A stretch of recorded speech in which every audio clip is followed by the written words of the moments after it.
emergency imposed in Myanmar by the military. The Burmese military should relinquish power they have seized.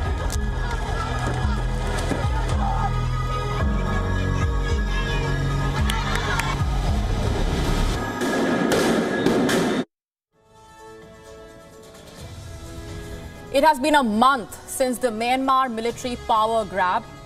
Over the last few days, the anti-coup protests have escalated and so has the army's crackdown. Sunday was the deadliest day of the anti-coup movement. 18 protesters were killed. The army has been increasing the use of lethal force. Tonight, we tell you how that's just one part of the military's clampdown on its opponents. The Myanmar army is using digital arsenal as a part of its repression campaign, digital weapons, snooping tools, hacking software. Over the next few minutes, we focus on the army's digital crackdown on the anti-coup protest movement and tell you how the global community needs to go beyond issuing statements and expressing condemnation and act before it's too late to find a peaceful solution to the escalating Myanmar crisis. I'm Molly Gambhir, also on the show for you tonight. China cracks down on foreign press. A survey finds how China is escalating attempts to tame the foreign media using the Wuhan virus as an excuse to harass and intimidate journalists. We summarize the findings. If you are thinking of buying a new gadget or a new car, you might want to rethink that decision. The world is running short on chips, a crucial component, and these gadgets might turn more expensive. Jack Ma is no longer China's richest man. We get you a special report on the rise and fall of the man who was once the face of the Chinese dream. Hearing loss is on the rise. A new report warns how 1 in 4 could suffer from it by 2050. First, as always, Gravitas Global Headlines. All 279 schoolgirls kidnapped by armed groups in Nigeria freed. Kidnapping of school children has become commonplace in the country, inspired by Boko Haram tactics.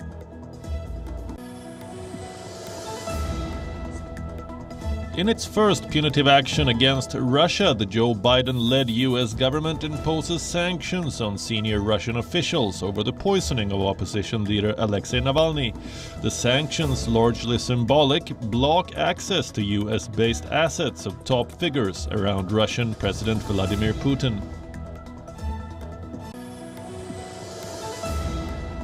Rival rallies in Armenia as Prime Minister Nikol Pashinyan looks to hold on to power. Opposition protesters barge into Prime Minister's office demanding his resignation as the president sides with the army chief on charges of an attempted coup.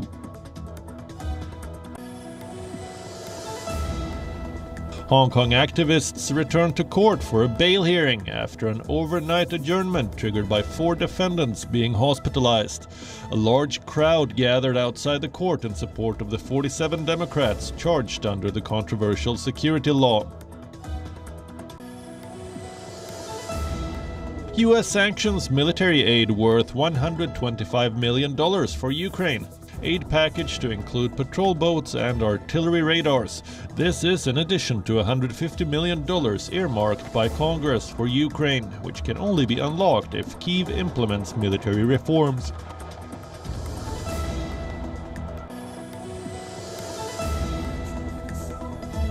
Former U.S. President Donald Trump and wife Melania received the COVID-19 vaccine at the White House in January. No details on which jab the couple received or how many doses were administered. Revelation comes after Trump's followers to get vaccinated at the conservative CPAC convention in Oakland. Supreme Court holds closed-door hearing on the release of Omar Saeed Sheikh in the Daniel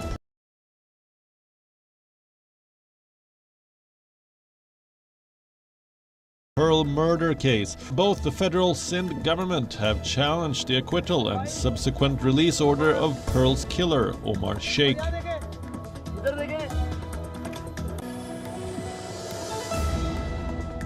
Indonesia's Mount Sinabung volcano erupts, sending a cloud of ash as high as 5 kilometers. Residents of northern Sumatra asked to stay 3 kilometers away from the site, as Mount Sinabung reports peak volcanic activity for the first time since August last year.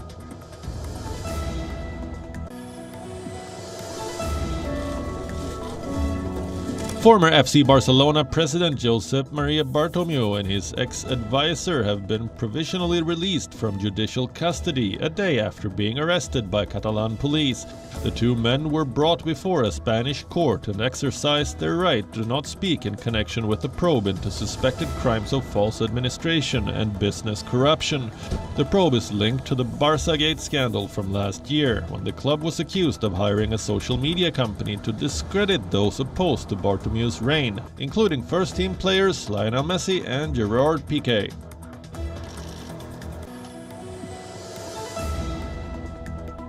Reigning Formula One champions Mercedes have unveiled their new car for the 2021 season. Their new W12 is an upgrade from last year's car, which dominated the track to win 13 of the 17 races. It will continue to feature the black anti-racism livery for the second straight season, but with wisps of its traditional silver color at the rear. Lewis Hamilton will be bidding for an all-time record 8th world title in this car, while Mercedes will be aiming to win their 8th straight constructor's crown.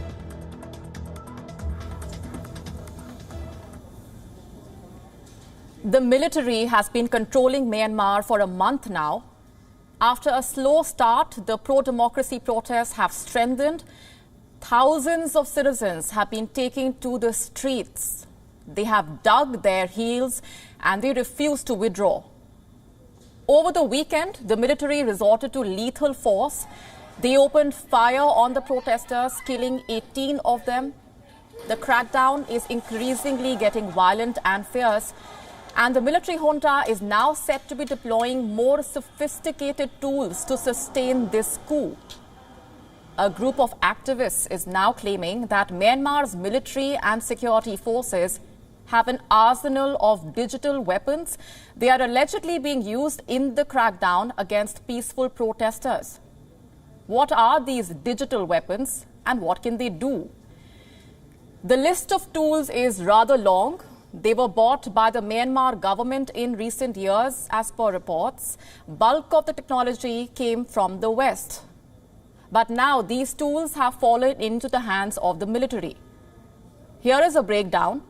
According to this activist group, the Myanmar's military can hack passwords, clone phones, track signals, gather social media intelligence, analyze photographs, and process large amounts of data. A report shines light on what these kinds of tools can really do. It claims that Myanmar's military has surveillance drones in its arsenal. They have devices to crack iPhones and software that can hack computers and steal content. Reportedly, in the last 2 fiscal years, tens of millions of dollars were earmarked for these technologies. Tools that can mine computers, track the live locations of people, and listen into their conversations. It's not like the world is not aware of this. The United Nations Special Rapporteur on Myanmar has called for a global arms embargo. The Special Rapporteur, alongside the Deputy High Commissioner for Human Rights, supported the idea of targeted sanctions as well. Nearly 140 non-governmental organizations, or NGOs, from 31 countries have signed an open letter. It calls on the United Nations Security Council to impose an arms embargo on Myanmar. But there is no consensus yet on the world stage.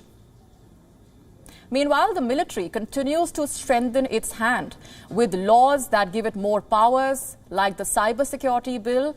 This proposed law would require internet service providers to store user data at a location identified by the government for 3 years, allow the military junta access to the personal data of users, and force the removal of any content on demand.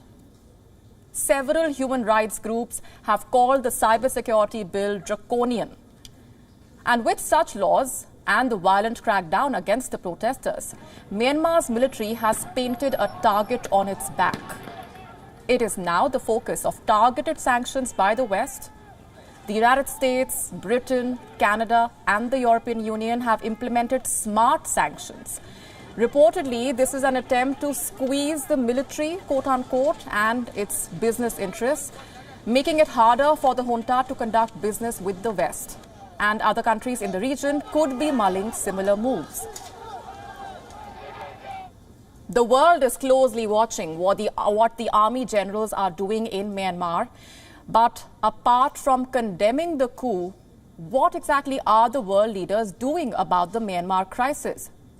As I speak, the global community is looking for ways to mount pressure on the military junta. While the use of sanctions is one way to do that, there are also concerns that sanctions would mean the people of Myanmar would ultimately bear the brunt.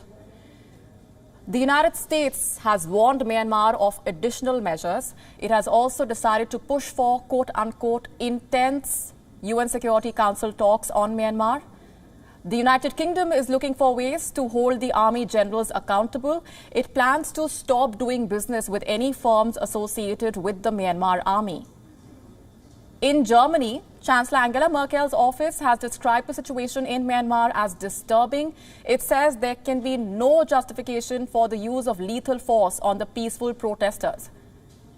The German Foreign Ministry even summoned Myanmar's ambassador to the country to convey this message.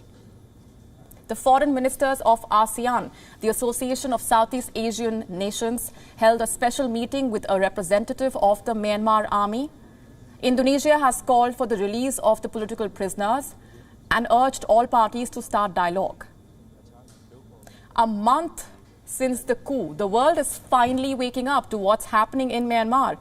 But these statements need to translate into concrete action for the crackdown to stop. Here's more in our next report.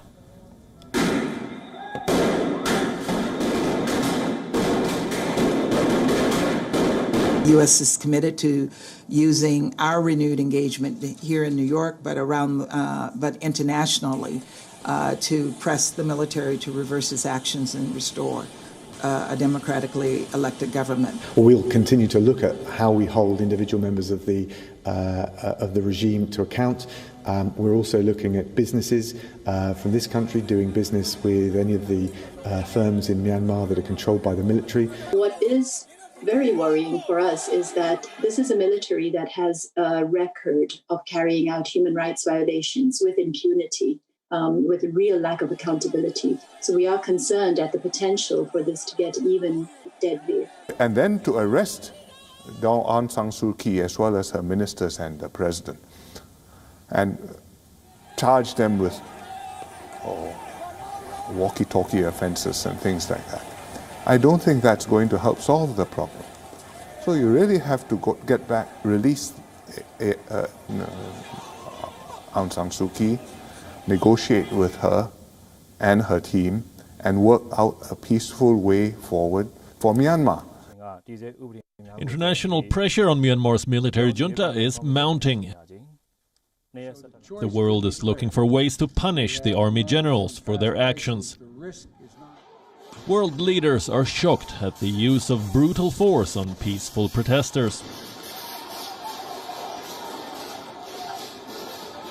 This video is from Yangon. It shows protesters banging shields, preparing for an onslaught by the forces.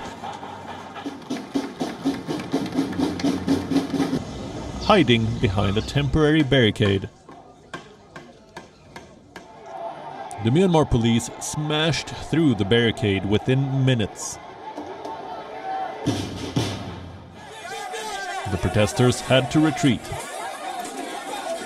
only to face tear gas, stun grenades and rubber bullets.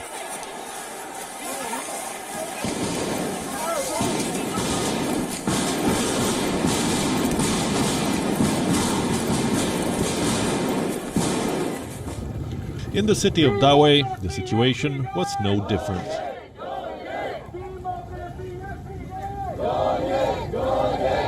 As protesters returned to the streets, armed with shields.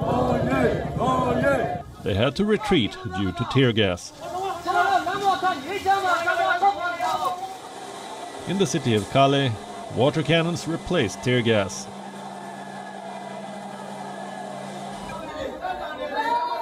In Mandalay, a funeral was held for a mother who was shot dead by police while crossing the street. Mourners draped in cloth over the corpse, with the three-fingered salute. At least 26 people have died. Their deaths have sparked international outrage, but very little is being done to stop the violence.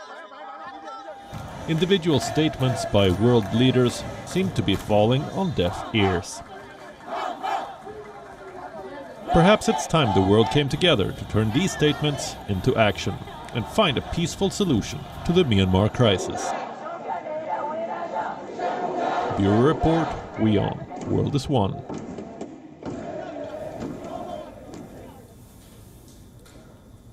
Let's now tell you what's happening in Sri Lanka. There are three big developments. The Lankan cabinet has cleared Indian investment for a port terminal. At the same time, it has also established a trilateral secretariat with India and the Maldives on maritime security. And interestingly, it has also put China's COVID-19 vaccine on hold. Let's take this one at a time. I'll start with the port deal. First, some context to this story. In February this year, Colombo scrapped a deal to develop a major port terminal with India and Japan. This was the strategic East Container Terminal at the Colombo port, located right next to a $500 million Chinese-run container jetty. India and Japan lodged their protest. Sri Lanka stood by its decision. And now, nearly a month on, Colombo has decided to course correct. It has offered the West Container Terminal at the same port to India and Japan. The map on your screen will help you understand its location. This terminal is yet to be built, and the Lankan government says any development that takes place here will only be done by India and Japan. We have a copy of the Sri Lankan cabinet's order. The order says the development of the terminal will take place in collaboration with the Sri Lanka Ports Authority and parties nominated by Indian and Japanese governments. The order also calls for the appointment of a project committee to evaluate the proposals. Colombo says the Indian High Commission has approved the offer, although there has been no official response from New Delhi. Moving on, Sri Lanka, India and the Maldives have jointly established a secretariat for trilateral national security advisors. This will be a permanent secretariat on maritime security cooperation. It was inaugurated on Monday at the headquarters of the Sri Lankan Navy. The defense attaches of India and the Maldives were present at this launch. So what exactly will this secretariat do? It will promote meaningful cooperation in the Indian Ocean region, expand the scope of intelligence sharing between the three countries, and tackle issues like maritime terrorism, drugs, arms and human trafficking, money laundering, cybersecurity threats as well. On to the third key development that we are tracking, and this one is extremely significant. According to reports in the Sri Lankan media, Sri Lanka has decided to put China's coronavirus vaccine Sinopharm on hold. It is instead importing vaccines from India to inoculate its 14 million people. Why? Because the Chinese Wuhan virus vaccine has not been cleared yet. Dr. Ramesh Pathirana, a spokesperson for the Sri Lankan cabinet, has been quoted as saying, and I'm quoting, the Chinese vaccine Sinopharm has not yet completed phase 3 clinical trials. A complete dossier related to the registration of the Chinese vaccine has also not yet been received. Sri Lanka will depend mostly on the AstraZeneca vaccine from the Serum Institute of India. And so Sri Lanka has approved the purchase of the Made in India vaccine. A total of 10 million doses will be shipped by the Serum Institute of India as the Chinese vaccine struggles to find any takers. One of the first things we learnt about India's geography was that it is a peninsula. The country is surrounded by water on three sides. There is the Arabian Sea in the west, the Bay of Bengal on the east, and in the south of India is the Indian Ocean. India has a coastline of 7,516.6 kilometers. While to many this may look like a challenge, for India, this is also an opportunity. An opportunity to be a maritime power, a blue economy, and India is accelerating efforts in that direction. As I speak, India is hosting its virtual Maritime India Summit 2021. It was inaugurated by Indian Prime Minister Narendra Modi. The summit and exhibition will be held over 3 days. It will be attended by more than 1.7 lakh people from across 100 plus countries. Among the speakers are ministers from 8 countries and over 50 global CEOs. The idea of this summit is to promote India's growth as a maritime economy and also boost investment in the country's maritime sector. Maritime power is not limited to just trade or the number of ports that a country has. Maritime power includes connectivity, cargo, command, and cooperation. The 4 C's, as we'd like to put it. Let's see how India fares when it comes to these 4 C's. We start with connectivity. It has been one of India's key focus areas in recent years. Take India's connectivity with Bangladesh, for example. There has been an increase in the use of waterways. They have provided connectivity to the Indian states of Tripura and Assam. Bangladesh's Chattogram and Mongla port are providing outlets to the sea for India's northeastern region. The next C, cargo, a crucial component here. Cargo traffic at Indian ports grew 6.46% between 2015 and 2019. In 2019, Indian ports handled 699 million tons of traffic. Coal and crude comprised 75% of the total traffic. This is according to the body Indian Infrastructure. India is not just focusing on improving port facilities at home, but also developing strategic ports overseas. India developed the Chabahar port in Iran.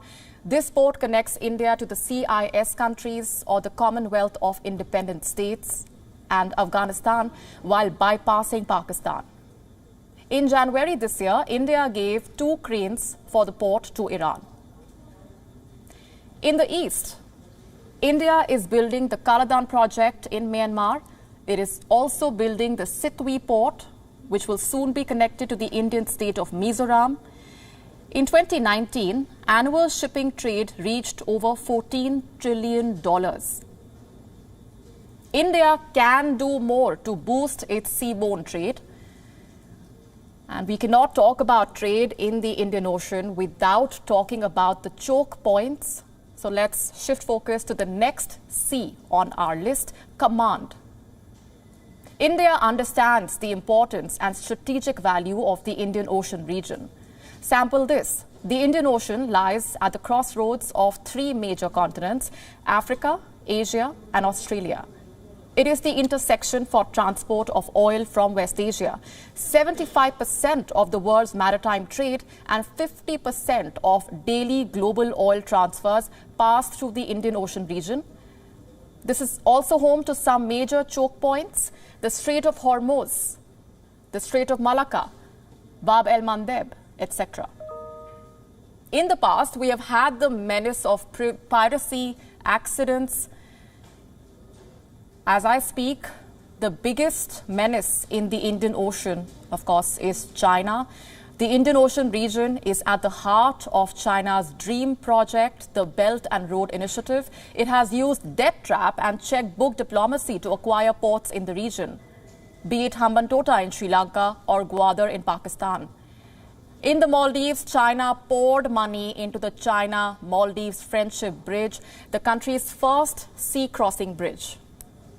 The Maldives has leased an uninhabited island, Fedu Finolhu, to a Chinese company for 50 years. The deal is estimated to be around $4 million. China is also pouring money on infrastructure along the African coastal belt, especially Nigeria and Angola.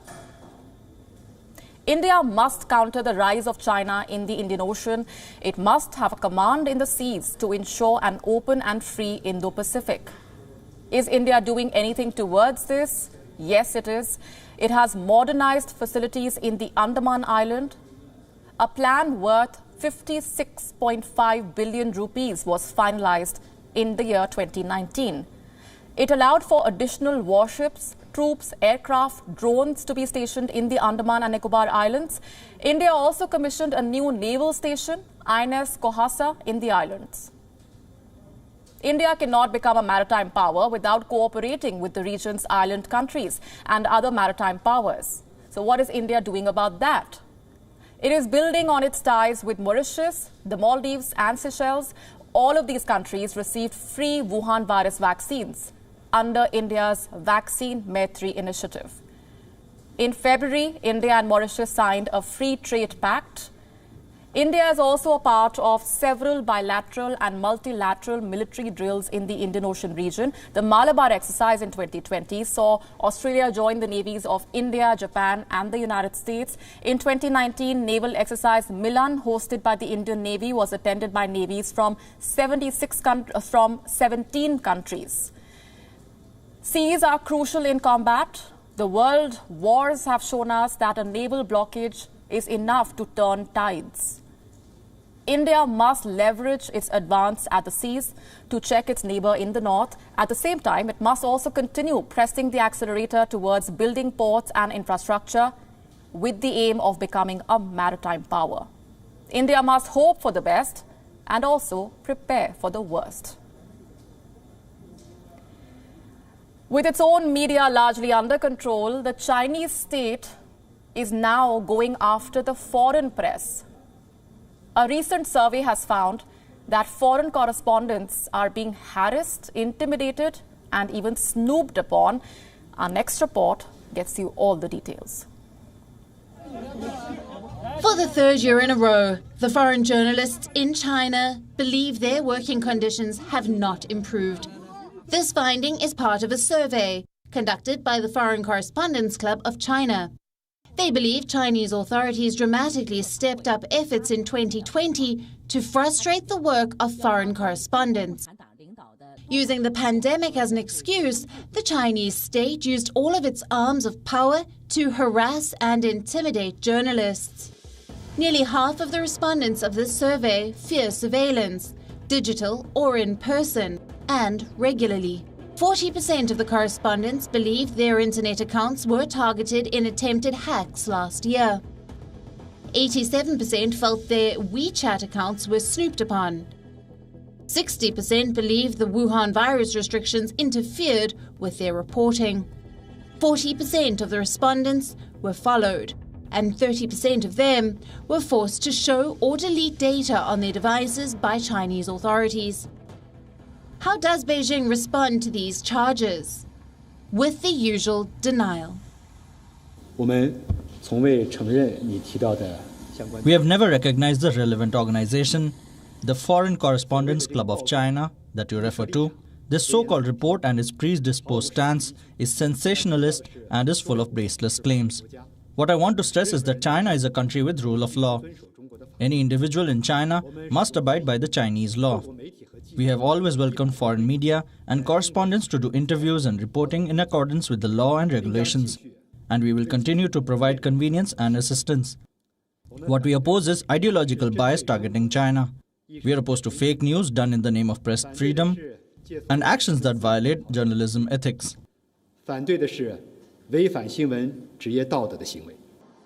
The battle between China and the foreign press was out in the open last year, with at least 18 foreign journalists from the Washington Post, the New York Times, and the Wall Street Journal being expelled in the first half of 2020.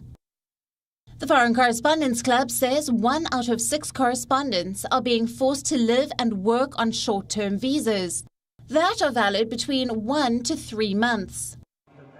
Those trying to travel to Xinjiang, Tibet, or Inner Mongolia are actively blocked.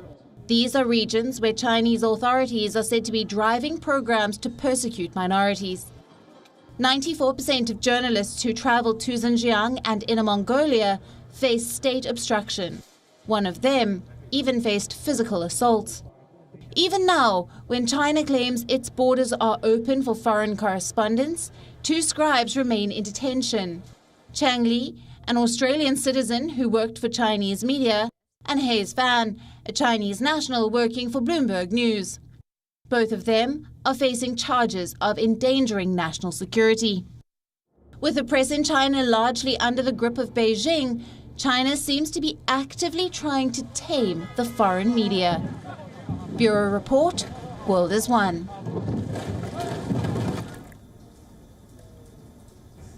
Jack Ma was the fairy tale that China loved to peddle. A self-made billionaire, the perfect brand ambassador for Beijing's modernization push. But China practices the politics of convenience. As long as Jack Ma was a communist backer, Beijing was happy. But the moment he turned critical of President Xi Jinping, that changed. Today, he has been ostracized by the political elite in the country and shunned by the Chinese public. The result?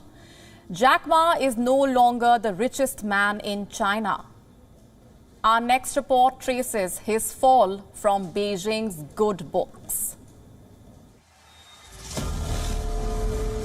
Flamboyant, outspoken and rich. No surprise then that Jack Ma was on Beijing's watch list. For the longest time, he was the face of the Chinese dream, an example for the West, an example that busted claims of rampant, rigid socialism. But not anymore. Jack Ma is not China's richest man. He's not even in the top 3. After 2 years at the top, Jack Ma and his family are now 4th on the list of China's most prosperous.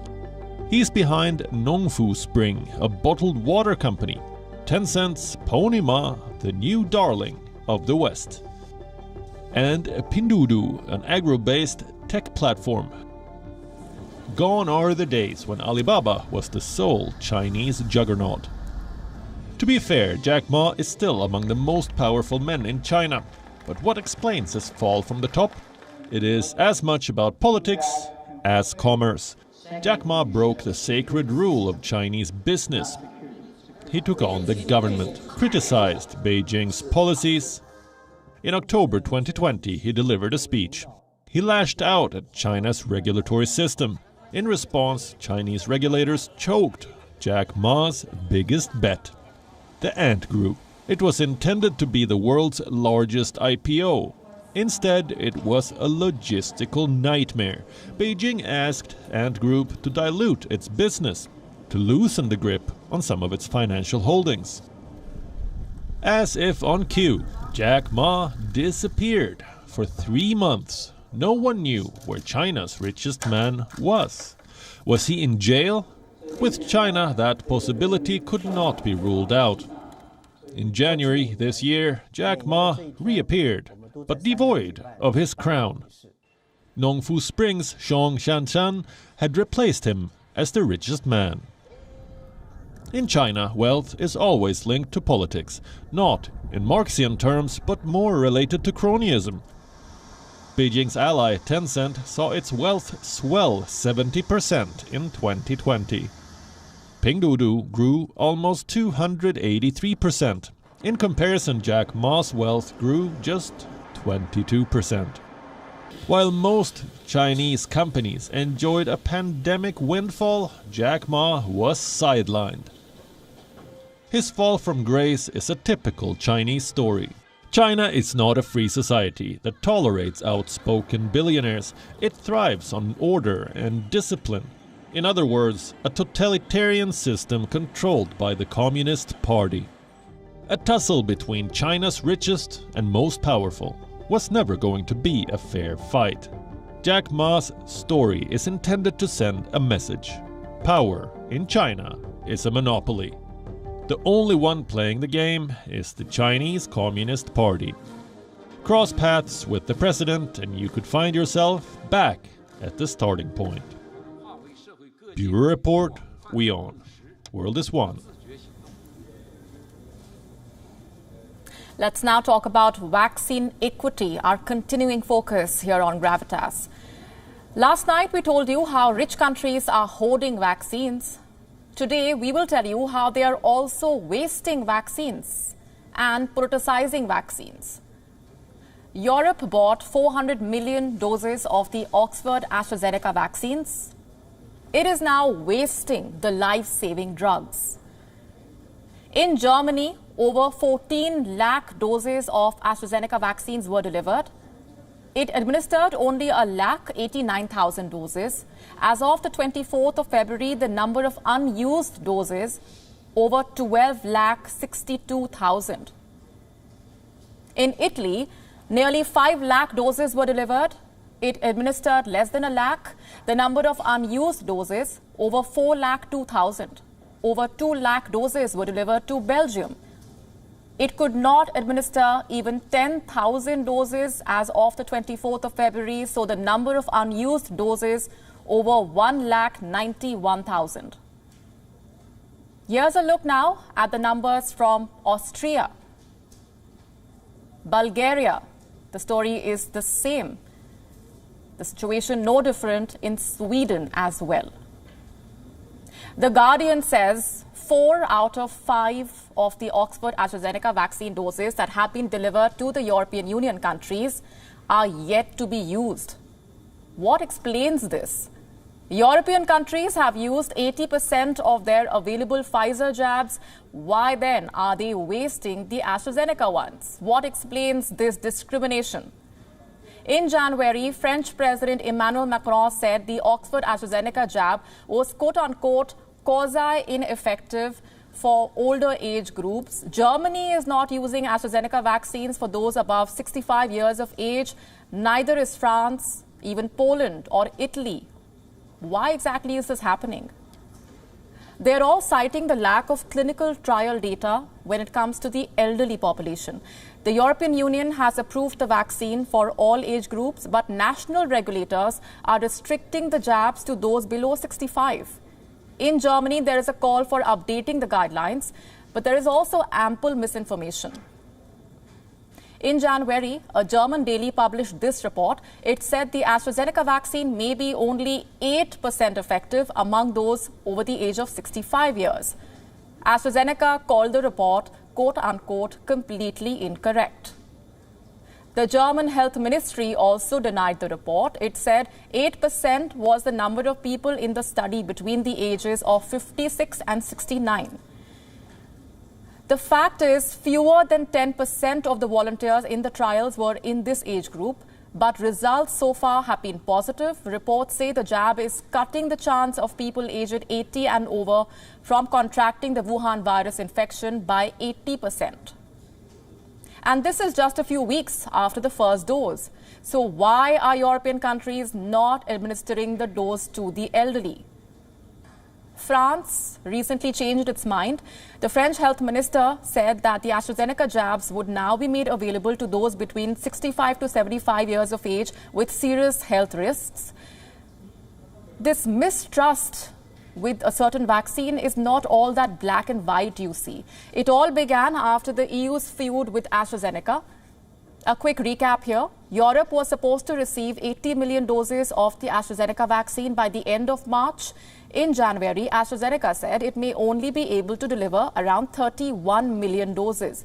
That is 60% less than the agreed amount. AstraZeneca was citing production issues at a Belgium factory, and Europe was crying breach of contract. Take a look. Not being able to ensure manufacturing capacity is against the letter and the spirit of our agreement.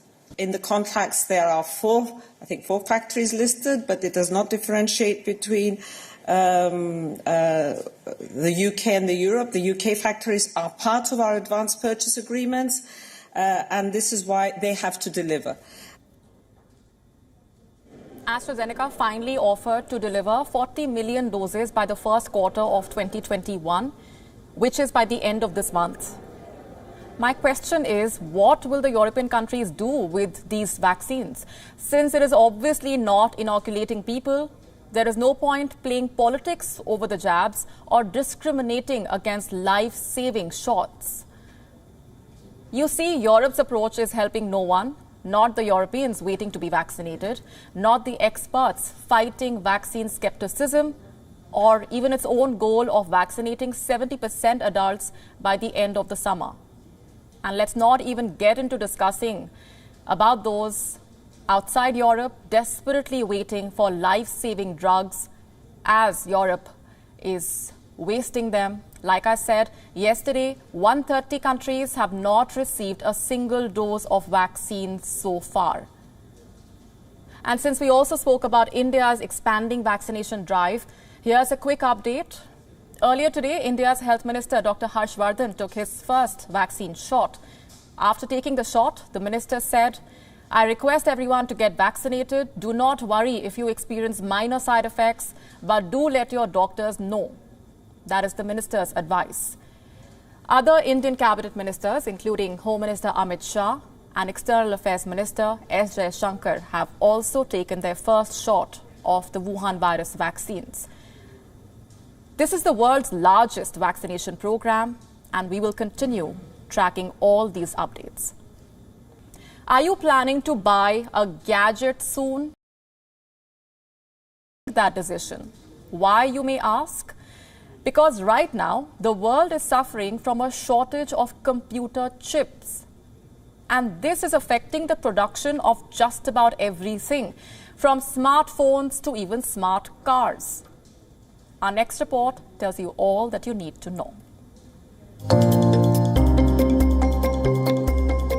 They are everywhere.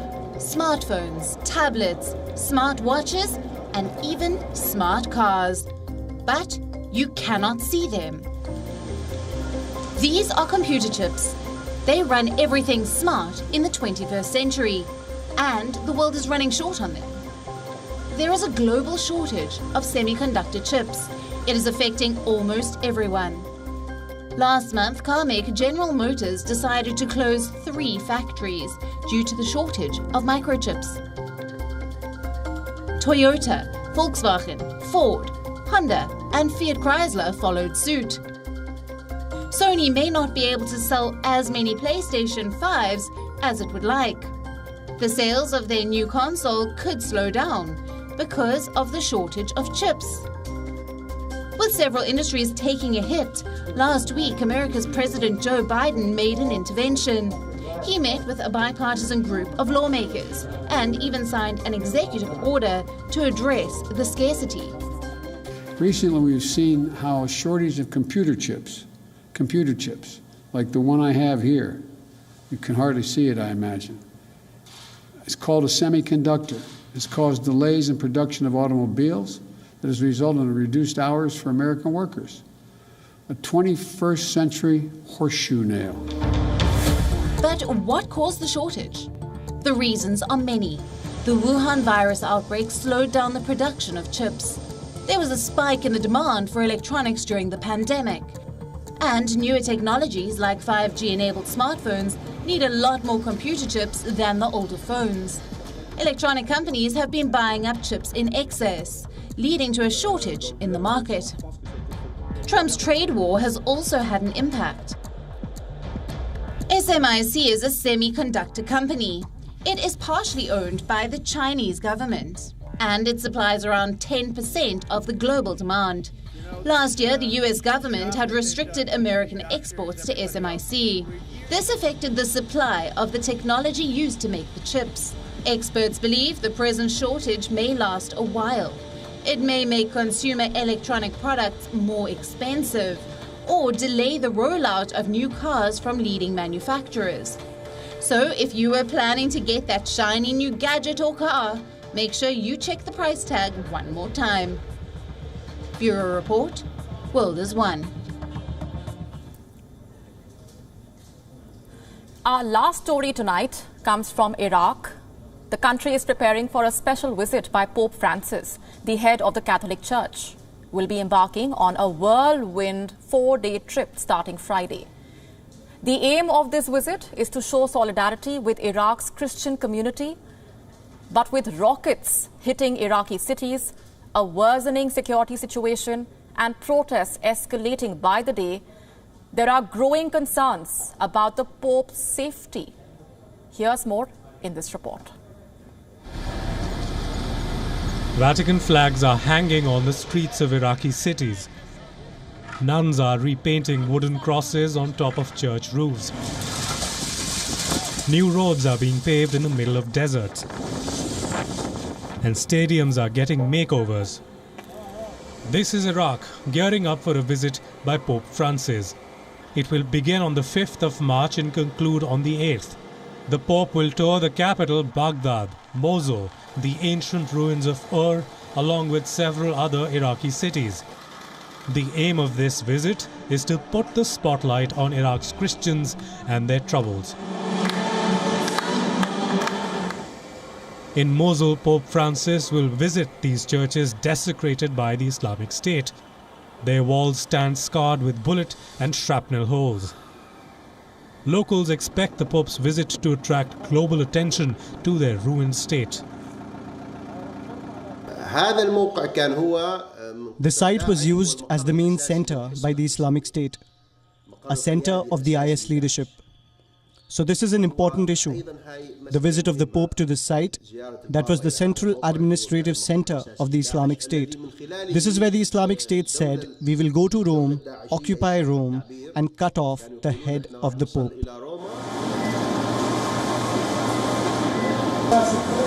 In the city of Najaf, Vatican flags are being printed to decorate the streets. The city is preparing for a meeting between the Pope and a top Shia cleric, Ayatollah Ali al-Sistani. This meeting carries several signs. Among them, the sign that we renounce sectarianism, that we renounce violence, and that the door of Najaf is open for everyone, for every religion. And this gives a beautiful picture. It shows we renounce sectarianism and violence and welcome peace and love. A number of security issues have also emerged ahead of the visit. There are anti-government protests and they are picking pace. Last Friday, 5 protesters were killed and at least 175 injured in a face-off with security forces. The clashes continued till Sunday when protesters tried to storm the provincial government building in the city of Nasiriyah. There are fears that the protests may spill over to capital Baghdad and other cities to be visited by the Pope. Another security threat are terror attacks. In January, a twin suicide attack in Baghdad killed at least 32 people. And in February, rockets hit Baghdad's fortified green zone, which hosts foreign embassies. Another shadow hanging over the trip is the pandemic. At least 4,000 new cases were detected in Iraq last Thursday. Iraqi church officials are trying their best to ensure that the papal appearance does not lead to super-spreader events. The Pope's visit will be a risky trip. Experts are concerned, but the Vatican does not want to call the visit off. It promises to prove the experts wrong. Bureau Report, WION World is One. And with that, we are slipping into a very short break. We will be back with Gravitas Images. Thanks very much for watching. I was born in Afghanistan. The Soviet invasion forced my family to migrate to Pakistan before moving to the United States. South Asia is home. Here, in the streets, on platforms like these, I am most comfortable.